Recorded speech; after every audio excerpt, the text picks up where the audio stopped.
ये सुनकर गांधारी करुण स्वर में बोली, बेटा, यदि तुमने मेरे 100 बेटों में से किसी एक को भी जीवित छोड़ा होता तो हम दोनों उसी के आश्रय संतोष कर लेते, लेकिन तुमने तो मेरे 100 के 100 बेटों को मार डाला।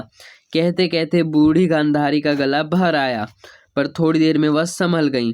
उन्हें क्रोध बहुत आ रहा था। उन्होंने युधिष्ठिर को बुलाया।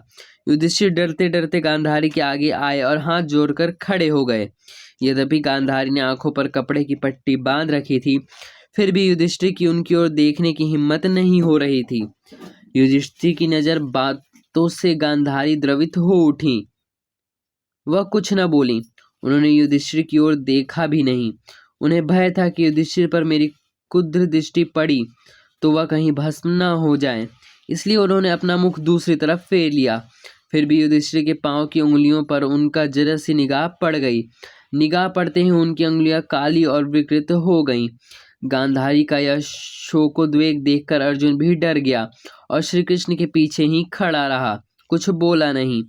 महाबुद्धिमती और साध्वी गांधारी ने अपने दग्ध हृदय को धीरे धीरे शांत कर लिया और पांडवों को आशीर्वाद देकर विदा किया। युधिष्ठिर आदि सब वहां से चले गए, पर द्रौपदी वहीं गांधारी के पास ही रही। अपने 5 सुकुमार बालकों के मारे जाने के कारण द्रौपदी शोक विह्वल होकर रो रही थी। उसकी उस अवस्था पर गांधारी को बड़ी दया आई। वो बोली, बेटी दुखी ना हो, मैं और तुम एक ही जैसी हैं। हमें सांत्वना देने वाला कौन है?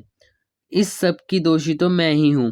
मेरे ही दोष के कारण आज इस कुल का सर्वनाश हुआ है, पर अब अपने को भी दोष देने से क्या लाभ।